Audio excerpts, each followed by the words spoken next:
പ്രഭാത കാഹളം യേശുവിനോട് കൂടെ ഒരു നിമിഷം. 2 ശമൂവേൽ 22 അധ്യായം അതിൻ്റെ 19 വാക്യം. എൻ്റെ അനർത്ഥ ദിവസത്തിൽ അവർ എന്നെ ആക്രമിച്ചു, എന്നാൽ യഹോവ എനിക്ക് തുണയായിരുന്നു. പ്രിയമുള്ളവരെ, ഇന്ന് ദാവീദ് നമുക്കേവർക്കും ഒരു മാതൃകാ പുരുഷനാണ്. ഒന്നുമില്ലായ്മയിൽ നിന്നും ദാവീദിനെ ദൈവം വിളിച്ച് വേർതിരിച്ച് ദൈവത്തിൻ്റെ സകല മഹത്വവും അനുഗ്രഹങ്ങളും ദൈവം കാണിച്ചു കൊടുത്തു. ആ ദാവീദ് വളരെ പ്രാഗൽഭ്യത്തോടെ പറയുകയാണ്, എൻ്റെ അനർത്ഥ ദിവസത്തിൽ അവർ എന്നെ ആക്രമിച്ചു. അതേ പ്രിയമുള്ളവരെ, നമ്മൾ പലപ്പോഴും നമ്മളുടെ ജീവിതത്തിൽ ചില പ്രയാസങ്ങൾ കൂടിയും കഷ്ടതയിൽ കൂടിയും അനർത്ഥങ്ങൾ കൂടിയും ഒക്കെ കടന്നുപോകും.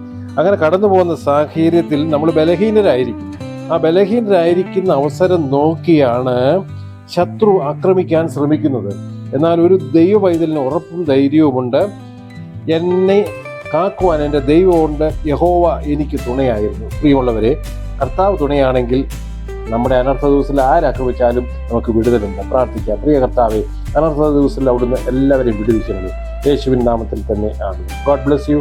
തിരുരക്തം നമുക്ക് കോട്ടയായിരിക്കട്ടെ. വീണ്ടും നമുക്ക് കൂടി വരാം.